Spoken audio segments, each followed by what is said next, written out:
money bomb. This money bomb will hopefully raise money for 9/11 responders who need immediate health care, who need living expenses, medical expenses, prescription expenses paid for. Just this past week, the Bush administration implemented a $3 trillion budget for 2009, and the 9/11 responders and all the health facilities, mental counseling, a lot of it was cut by 77%. It's mind-boggling that presidential candidates can raise hundreds of millions of dollars to run for office, but yet we can't get $1 billion a year for health insurance, health coverage, and anything to do with health. It's an insult, and it's proof that the wealthy get wealthier and the poorer get poorer. And I'm disgusted and I'm fed up, and I hope everybody else is too, and that we challenge these elected officials to do the right thing. But if we have $3 billion a week to kill people, we can have $1 billion a year to save lives. I'm not asking for much. Great institutions like Mount Sinai and Robert Wood Johnson, Stony Brook, Occupational Hazard, all of these 9/11 facilities need to keep running.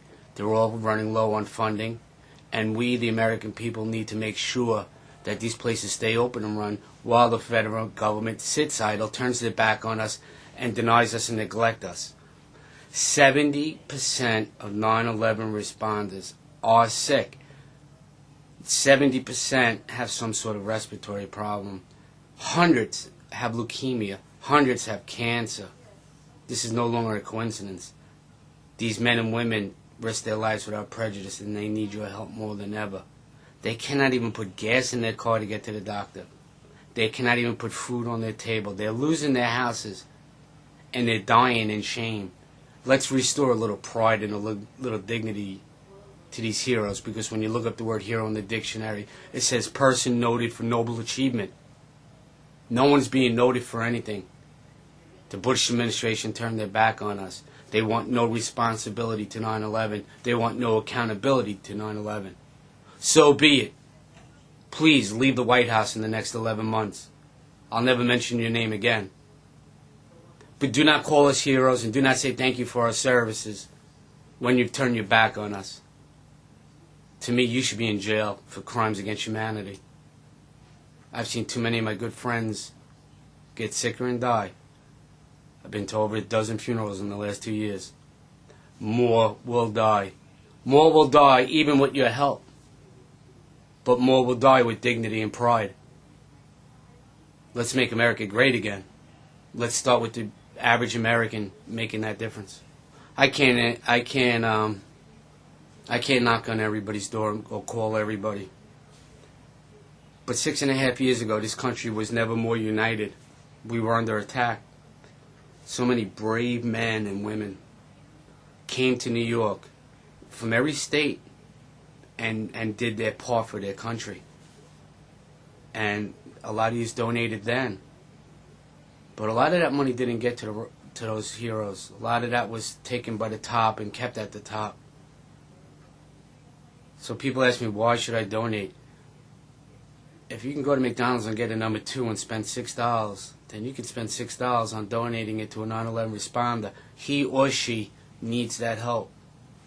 I'm asking you and I'm imploring you. And I've only done it twice on national TV. But if this is a reminder, I want you to know why you should donate to the 9/11 cause and to 9/11 responders. This is what happened to me at Ground Zero. I live every day like this. While I'm helping hundreds and thousands of people, this is what happened to me. I don't wish that on anybody. My life was altered 6.5 years ago. And I took 32 surgeries, and I moved on. And I'm asking this country to move on with us. And let's not forget what we left behind, and that's thousands of sick men and women who are dying from the aftermath of 9/11. Presidential candidates talk about change. Change this, we're going to change that, we need change. The American people want change. Change starts at the bottom and works its way up. Change starts with the average American making a difference, like I did, and helping those less fortunate and forcing Washington, D.C. to change. I'm asking the American people to join us on February 16th with We Are Change, 9/11 Health Now, and the Feel Good Foundation. You can click on to firstrespondersfirst.com and join this special day, because we're going to do a money bomb and we're going to raise as much money as we can for 9/11 responders. This money will go to 9/11 responders directly to pay their medical bills, their insurance bills, their prescription bills, put food on their table for them and their kids, while the Bush administration and the federal government has let us down on every level. We ask the American people for help. Internet, the power of the internet, MySpace, blogging, these are new tools over the last few years for the younger generation. So I ask everybody to get on the internet and spread the word of this money bomb on February 16th. FirstRespondersFirst.com. If Ron Paul can raise millions of dollars, and he rightfully so, he's a great man, if he can raise millions of dollars to run for political office, then we should be able to raise money, and hopefully millions, but any money we should be able to raise to help human life. And by going to all of these websites, wearechange.org, feelgoodfoundation.com, and firstresponderfirst.com, you can make a difference and you can help somebody. Thank you. The Feel Good Foundation averages one 9/11 responder coming to us every 3 or 4 days. Sometimes we get 6 in a day. Sometimes we get 4 in a day. Sometimes we go a whole week without it. The fact of the matter is, if the federal government was doing their job, I wouldn't even be in business. But this is just pending cases of people that need help. The demand is not being met by the supply. And although we're trying our hardest, just in the month of January, we donated $11,000. I'm on pace to donate over $100,000 again this year. But we need the American people's help. These people need your help.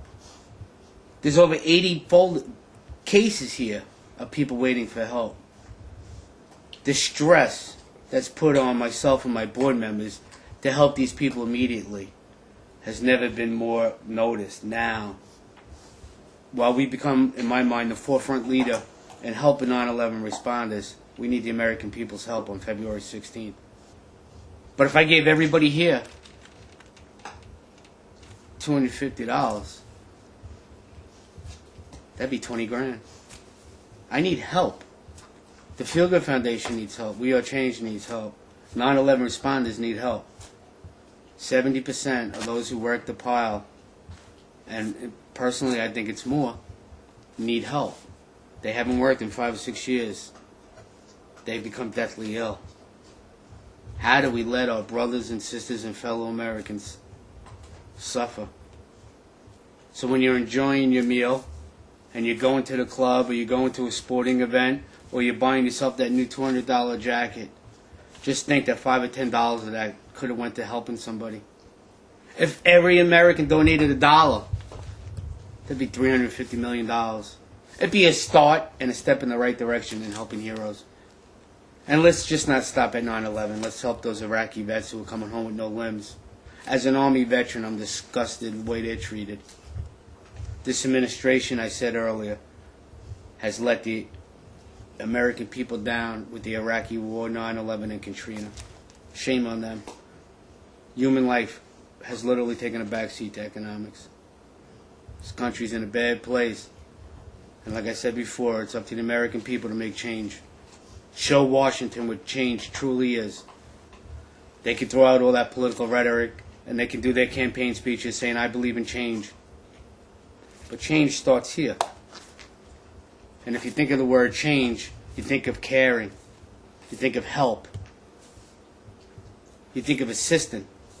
You think of navigating. You think of guiding. And then you embrace him.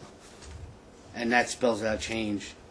I implore and I challenge all Americans to make 5 minutes out of their time on February 16th. Click on firstresponderfirst.com and make a difference and create change. Because change starts with you.